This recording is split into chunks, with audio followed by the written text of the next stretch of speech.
Friends, ఇప్పుడే అందిన వార్త. రాష్ట్ర ప్రభుత్వ ఉద్యోగులకు సంబంధించి 5 డిఏలు పైన ముఖ్య ప్రకటన అంటూ లేటెస్ట్ అప్డేట్ అయితే రావడం జరిగిందండి. సో ఆ వివరాలు ఏంటనేది వీడియోలో తెలుసుకుందాం. వీడియోని స్కిప్ చేయకుండా పూర్తిగా చూడండి. కంప్లీట్ ఇన్ఫర్మేషన్ అయితే అర్థమవుతుందండి.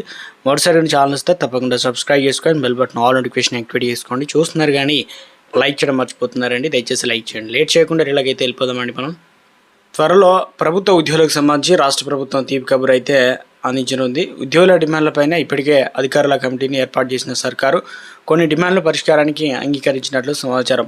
రిటైర్డ్ ఉద్యోగుల బెనిఫిట్స్తో పాటు పెండింగ్ బకాయిలు చెల్లించడానికి ముందుకొచ్చినట్లు వినికిడి.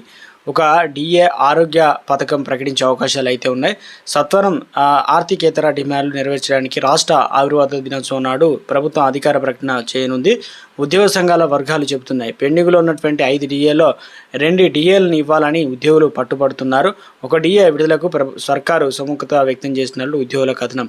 అలాగే ఉద్యోగుల కోరిక మేరకు ఆరోగ్య పథకం ప్రకటించడానికి ప్రభుత్వం అంగీకరించినట్లు తెలియవచ్చింది. కాగా ఉద్యోగ సంఘ నేతలు ఒకటిగానే ఉండాలని నిర్ణయానికి వచ్చినట్లు తెలుస్తుంది. ప్రభుత్వ పెద్దల సూచనలతో మారం జగదీశ్వర్ నేతృత్వంలో ఉద్యోగ సంఘాలు జేఏసీ, లచ్చిరెడ్డి సారథ్యంలో ఉద్యోగ సంఘాలు జేఏసీ విలీనానికి సిద్ధమైనట్లు వినికిడి. ఈ మేరకు ప్రభుత్వ పెద్దల సమక్షంలో ఇరుపక్షాల నేతల మధ్య జరిగిన చర్చలు ముగిశాయని, వారం రోజుల్లోనే ఉద్యోగ సంఘాలు ఐక్య కార్యాచరణ సమితి 2 జేఏసీల విలీనం పైన ప్రకటన చేస్తారని